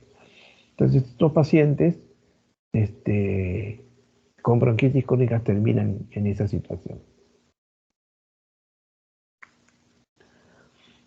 Palpación, percusión y auscultación. A ver, ¿qué encontramos a nivel del paciente con enfisema? A ver, ahí se describe el llamado síndrome de Dressler. El síndrome de Dressler es un signo que también se encuentra, que lo van a encontrar y lo van a revisar cuando hagan cardiología, cuando hablan de pericarditis o de cuando hay un crecimiento importante del corazón y ustedes van a palpar el impulso del ventrículo derecho a nivel del epigastrio y por fuera de la línea media clavicular, del lado izquierdo. A veces también van a palpar el impulso de crecimiento del ventrículo izquierdo, ¿no es cierto? Entonces estamos hablando del crecimiento de una cardiomegalia en general. Entonces, ¿qué pasa en los pacientes con enfisema? En los pacientes con enfisema, ustedes saben que cuando uno percute, por ejemplo, ¿no? El volumen pulmonar, generalmente tiene que determinar al final del tórax a qué nivel se encuentra el diafragma. Y normalmente se encuentra a nivel de la 10ª costilla, ¿correcto? Y en un paciente normal que hacemos inspirar, expirar y hacemos inspirar y que aguante, etcétera, para poder determinar cuál es el nivel del diafragma, vamos a encontrar que va a estar entre la 10ª costilla y va a descender hasta la 12ª costilla, más o menos. 11, 12ª costilla. Ese es el movimiento normal de un paciente que respira normalmente, cómo se moviliza el diafragma. Pero en los pacientes con enfisema, como sabemos, se comienza a aplanar el diafragma por aumento del volumen pulmonar, ¿no? Con toda esa destrucción que existe a nivel de los tabiques, de los alveolos, de los sacos alveolares, el pulmón en volumen crece, aumenta de volumen y va ocupando espacio y va aplanando el diafragma. Ustedes recuerden que el diafragma es un músculo que se apoya normalmente en las paredes laterales en su mayor porcentaje y solamente la cúpula, la cúpula está, digamos, en contacto con la base del pulmón. No, el diafragma es como un paracaídas, ¿no es cierto? Es más o menos la figura de un paracaídas. Entonces, este diafragma aplanado, ¿qué va a originar? En primer lugar, va a reducir el contacto de la pared torácica y va a hacer que las costillas últimas, o los espacios intercostales, mejor dicho, se reflejen y que van a estar, digamos, bajo la acción de la presión, ya no de tórax, sino del abdomen. Al bajar, van a estar influidas por la presión abdominal, más no la presión negativa de la pleura, del espacio pleural, o la presión torácica. Y entonces, por esta razón, cuando el paciente lo examinamos, vamos a observar que se retraen durante la inspiración. Cuando el paciente le hacemos respirar, y le decimos tome aire usted, en los espacios se van a retraer durante la expiración. ¿Esto cómo se llama en semiología? Signo de Litten. Signo de Litten. No Litter como farmacología, no, sino Litten. L-I-T-T-E-N. Litten. Y eso es con los espacios. Ahora, ¿qué pasa con las costillas? Como se ha horizontalizado las parrillas costales, por el fenómeno mismo del crecimiento del volumen pulmonar, cuando se contraen, estas últimas costillas se van a desplazar hacia adentro. Y eso se denomina signo de Hoover. Entonces tenemos un signo de Litter, espacios que se reflejan hacia adentro, y un signo de Hoover, cuyas parrillas costales también se dirigen hacia adentro, hacia la parte interna del tórax. Todo esto motivado por cambios en la presión negativa que existe normalmente en el tórax, ¿no? Y al bajar el diafragma de nivel, va a hacer competencia o va a estar bajo los efectos de la presión del abdomen más no del tórax. Por eso se producen esos fenómenos.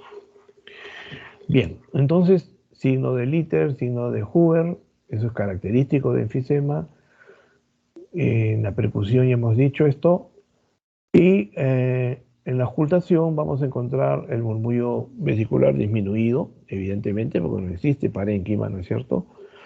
Pero podemos encontrar algunos sibilantes, producto de los bronquiolos que también pueden existir todavía y están indemnes.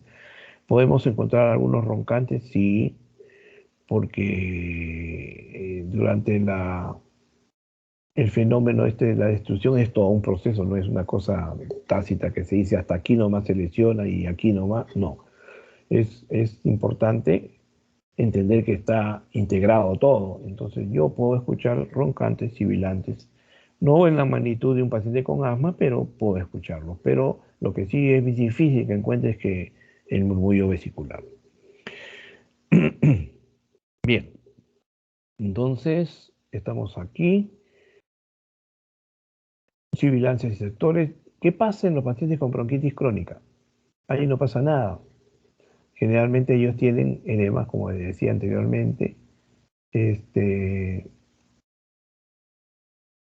a la percusión tiene una sonoridad normal. Ahí no hay Hoover, no hay Litten, no hay nada. Y sí vamos a encontrar bastantes roncantes, gruesos, con sibilantes y con movilización con estertores húmedos, ¿no? ¿Podemos encontrar un galope diastólico derecho por insuficiencia cardíaca? Sí. Porque hemos dicho que estos pacientes de bronquitis crónica al final hacen edemas, insuficiencia cardíaca, cor pulmonares y producen y terminan en insuficiencia respiratoria.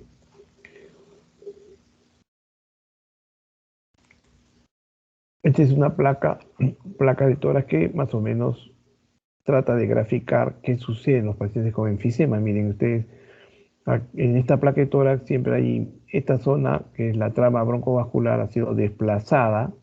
Normalmente esto va hacia arriba, ¿no es cierto? De forma radiada.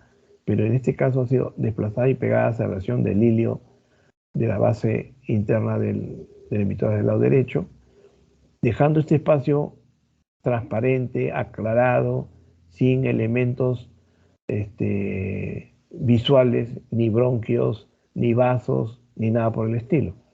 Estos son las famosas bulas, ¿no? Áreas enfisematosas. Pulmón acrecido y destrucción ahí de toda la estructura alveolar, sacular, etc. Y la otra cosa que hay que ver es cómo se aplanan los semidiafragmas, ¿no? Tanto del lado derecho como del lado izquierdo. Y motivan todos estos cambios semiológicos que hemos mencionado. Muy bien, y al final vamos a llegar al EPOC. ¿Qué cosa es el EPOC? Enfermedad pulmonar obstructiva crónica, que se caracteriza porque hay una limitación persistente del flujo aéreo. y generalmente es progresivo e irreversible. Antes se denominaba irreversible. Ahora, de acuerdo a los últimos cambios o algunos estudios que se han hecho, han puesto este término de poco reversible. ¿Por qué razón? Porque dentro de los cuadros clínicos de EPOC hay pacientes que la EPOC el diagnóstico se hace pues, evidentemente con la espirometría, ¿no? Cuando hay reversibilidad, estamos hablando más del 20%, etcétera, eso es compatible con un asma. Más de 200 centímetros en la prueba post-beta 2, eso es compatible con asma. Pero cuando eso no sucede, cuando el cambio es menor, y cuando no se llega a esa cifra, estamos hablando de que correspondería a un paciente con EPOC. ¿Qué sucede en los pacientes con EPOC? Se decía o se dice que esa limitación es tan progresiva y tan persistente que empieza y no para. Es sumamente progresiva y que era irreversible. Pero vuelvo a repetir, los estudios que se han hecho últimamente se han encontrado casos de pacientes diagnosticados de EPOC que responden a un tratamiento específico. Normalmente en estos pacientes se dan broncodilatadores de acción potente, con todo lo que se han ido descubriendo últimamente. Y antes se daba corticoides asociados. Llegó un momento en que los corticoides fueron sacados del esquema, decían que no servía para nada, y seguían con los broncodilatadores de diferentes índoles. No vale la pena ahora mencionar ni recordar, pero se usaba broncodilatadores, más otro tipo de terapia, etc. Sin embargo, en la clínica vemos pacientes que han sido asmáticos toda su vida, demostrados con espirometría, con reversibilidad y que respondían bien a los broncodilatadores y a los corticoides, y que llega un momento en que ya no responden más y siguen persistiendo y se siguen comportando desde el punto de vista espirométrico como los pacientes de EPOC. Entonces, esos pacientes pasan de asma a EPOC. Son los pocos. Pero dentro de esos, también se encontró que esos pacientes que formaban parte del grupo de EPOC daban tratamientos diversos, a veces broncodilatadores puros, combinados A con B, B con C, y en una de esas esquemas se daban A con B con C y un corticoide. Y se observó que en esos pacientes que recibían corticoide mejoraban. Entonces se dice, oiga, ¿no decíamos que esto es irreversible? ¿Cómo estos pacientes que reciben corticoides están mejorando desde el punto de vista espirométrico? Entonces ahí se llegó a la cuestión de que existen fenotipos desde el punto de vista clínico de EPOC que pueden responder. Por eso que se cambió el término, y poco reversible. Y ya se cambió el término de irreversible, que era contundente, a poco reversible. Entonces, si alguien quiere definir el EPOC, ya no puede ser tan contundente, decir que es un proceso irreversible y que no hay nada que hacer. No. Ojo con las definiciones que van cambiando conforme se van llegando a conclusiones con las investigaciones que se van realizando en el futuro. Entonces, lo que sí es básico, que es una reacción inflamatoria muy exagerada, una respuesta muy exagerada de las vías aéreas y del parénquima pulmonar frente a la agresividad a la inhalación de partículas y de gases nocivos. Dentro de todo esto, el cigarrillo, la nicotina, el humo de tabaco es el más nocivo. Pulmón normal, un pulmón con EPOC, miren, negro, oscuro, nicotina, ¿no? Esto es lo que estábamos diciendo. Los factores de riesgo están asociados a gases y partículas nocivas. Bronquitis crónica, factores de precisión, genética, etc. Humo de leña, biomasa en nuestro medio.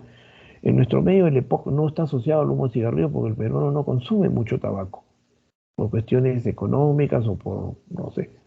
Pero cierto grupo social de repente utiliza esto, pero nuestra mayoría de la población peruana no consume cigarrillo, pero sí está expuesto a cocinar con leña, expuesto a quema de biomasa, expuesto a una serie de trabajos ocupacionales donde tienen que aspirar e inhalar una serie de sustancias tóxicas de la vía respiratoria, que al final su comportamiento va a ser similar al EPOC. El diagnóstico, este es un dato interesante, miren, normalmente cada individuo, conforme van pasando los años, vamos envejeciendo, obviamente, ¿no? Y a partir de los 25 años la función ventilatoria también se va haciendo cada vez más añeja y va a disminuir su capacidad máxima. Y hay una disminución progresiva de esto más o menos de 20 mililitros por año. Cuando uno hace una espirometría y mide el volumen expiratorio forzado al primer segundo, observa que cada año va disminuyendo 20 mililitros por año. Ese es en un sujeto normal. Pero en los pacientes que son fumadores, que desarrollan EPOC, etcétera, esta velocidad se incrementa en forma pero increíble. Y ellos no pierden a razón de 20 por mililitro, de 60 a 100 mililitros por año. Y entonces ya ustedes se explican por qué la velocidad de esta enfermedad, que es progresiva, irreversible y que lleva a la insuficiencia respiratoria y a un compromiso muy severo desde el punto de vista respiratorio. Entonces, la patogenia, ya hemos dicho, inhalación de todas estas partículas que irritan. Miren ustedes un bronquio normal y un bronquio con mucosa y con proceso inflamatorio, sus comportamientos. En realidad esta es una tragedia, ¿no? Esto del cigarrillo. Felizmente que se está manejando ya a nivel del mundo. Pero nosotros, como países todavía dependientes, tercer mundo, todavía seguimos con la biomasa, con la contaminación, es decir, sin medidas de bioseguridad en las empresas, en las fábricas, la gente trabaja sin cuidarse, etc. El EPOC, alteraciones de la vía aérea de pequeño calibre, pánica pulmonar enfisema. Bueno, esto ya lo hemos dicho. El cuadro clínico, disnea de esfuerzo, empieza con disnea de esfuerzo. O sea, por eso siempre en un paciente que tiene antecedentes de tomar, de cigarrillo, que ha fumado, cuyo índice tabáquico es más de 10, o sea, que ha fumado una buena cantidad de años, y que encontramos que su índice tabáquico está entre 10 y a 20, ese es un paciente candidato a EPOC. Si es más de 20, es un candidato a cáncer pulmonar. Entonces, la característica es la línea, ¿no? Línea de esfuerzo que se va presentando poco a poco hasta llegar al paciente a una línea tan severa, línea casi de reposo, ¿no? Perdiendo su función poco a poco. El cuadro clínico de EPOC podemos encontrar en el examen clínico más o menos lo que hemos observado, ¿no? Un soplado rosado, como el enfisematoso, un bronquítico crónico, pero el final de estos dos casos es esto, es el EPOC, que está sentado de la manera característica, que está con oxígeno complementario, que tiene una discapacidad desde el punto de vista respiratorio, que tiene que tener oxígeno a su lado, si no el sujeto no vive, etcétera, etcétera, ¿no? Estadios avanzados, con pérdida de peso, un mal pronóstico. Cuadro clínico, en el examen físico ya hemos visto como la insuflación de esto, ya lo hemos mencionado. Hipersuflación, funcionamiento de todas las musculaturas respiratorias. A la percusión, ¿qué hay a la percusión en los pacientes con enfisema? Gran timpanismo, pues, ¿no? Pulmones súper inflados. El alvéolo ya no existe, pero el pulmón está inflado de aire, ¿no? Entonces hay timpanismo en ambos campos pulmonares, y la ocultación, el murmullo está casi abolido, disminuido, el tiempo de expiración es prolongado, largo, y podemos encontrar algunos roncos, algunos sibilantes. El diagnóstico de EPOC se hace con espirometría, pero no la espirometría simple, no la espirometría forzada, pero post-broncodilatación. ¿Qué significa? Que en una primera instancia hacemos un basal sin broncodilatador y hacemos y encontramos que el cociente del BEF1 sobre la capacidad vital forzada, que se llama índice de Tiffenot, está por debajo de 0.7, o sea, por debajo del 70%. Si está por debajo del 70%, es un paciente que tiene un problema obstructivo. Podemos decir que es EPOC. Ojo. Pero esta prueba es después de haber... Esto es válido en la segunda prueba. En la primera encontramos no vale. Lo sometemos a una prueba de broncodilatación. Hacemos inhalar al paciente salbutamol 300, 400 miligramos, microgramos, y esperamos 15 o 20 minutos y volvemos a hacer la prueba. Si en ese momento existen cambios en la espirometría, en este sentido, en el BEF1, que se incrementa o que mejoran, y este índice mejora, está por arriba del 0,70 o del 70%, eso no es EPOC. Pero si después de esa prueba de estimulación con beta 2 encontramos que esto está en 0,7 o por debajo del 70%, ese es un diagnóstico de EPOC. ¿Ok? Diagnóstico diferencial ya, bronquiectasia, broncolitis, todo lo que hemos hablado anteriormente. Muy bien, creo que hasta acá es la conversación, la clase de hoy día.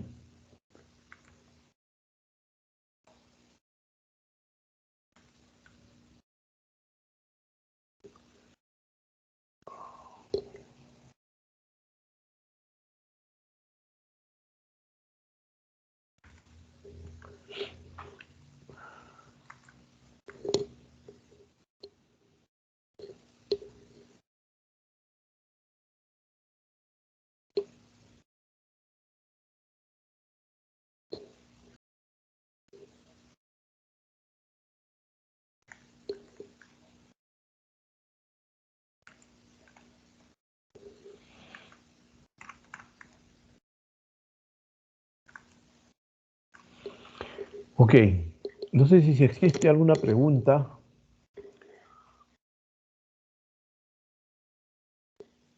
¿Aló, me escuchan?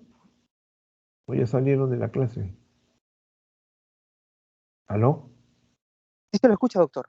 Todo correcto. No, yo no los escucho ni los veo. A ver. Preguntas, dudas. Doctor, ¿me escucha? Si escucho yo, un poco... Pereza Cuya, ¿no? Sí, doctor. Doctor, entonces Sí. en un Tu asma, audio ¿no? está un poquito... ¿Me escucha, ¿Pudiera doctor? subir un poquito? ¿Me escucha Un ahora poquito más, mejor? a ver. ¿Me Ahora escucha está ahora mejor. mejor? Sí. Doctor, entonces, para un asma ya, ¿no? Más frecuente, ¿no? La mejor prueba para el diagnóstico, doctor, sería, como usted dijo, una espirometría. Claro. Actualmente no se concibe, por ejemplo, un diagnóstico de asma de un paciente simplemente con la clínica, ¿no? Con la historia clínica y la clínica, ¿no? Tienes que hacer una prueba espirométrica. Ese es el diagnóstico Uy. funcional. ¿Aló? ¿Aló? Sí, doctor. Sí, doctor. Sí, doctor, le escucho. Ya. Te decía que la prueba espirométrica es la prueba, el gold estándar como diagnóstico de paciente con asma, ¿eh?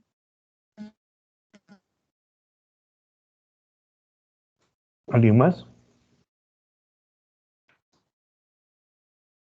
No te escucho, Pérez, tu audio no está... No, creo que estás hablando, ¿no? ¿Qué pasa? No logro escucharte. ¿Alguien? Bueno, ¿alguna otra pregunta?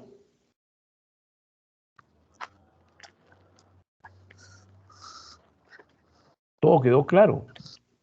Doctor, una pregunta. A ver, Isabel.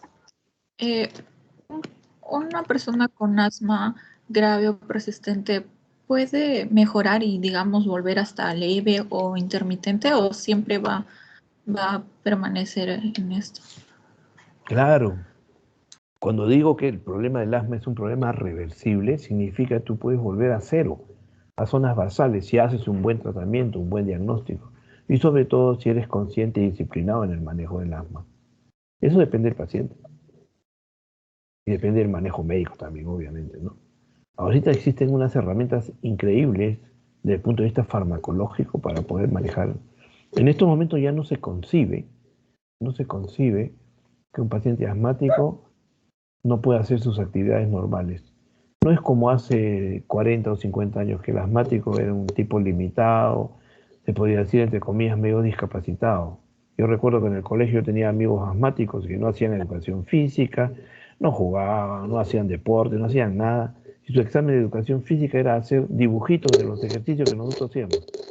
Así daban exámenes en esa época, imagínense. Entonces, en estos momentos ya no se consigue eso. El manejo del asma es algo tan elemental y se ha llegado desde el punto de vista de investigación a obtener drogas eficientísimas con una broncodilatación tremenda y asociada a los corticoides, ya no se puede concebir que existan pacientes asmáticos limitados. El asmático puede hacer deporte, natación, vida social normal, etcétera, siempre y cuando se controle. No sé si respondes a tu pregunta. Sí, gracias. Bien. Ok, si no hay más preguntas, nos estamos viendo con mi grupo mañana a las 9, por favor. Y les llegó una pregunta, ¿les llegó el video que les envié sobre el examen físico?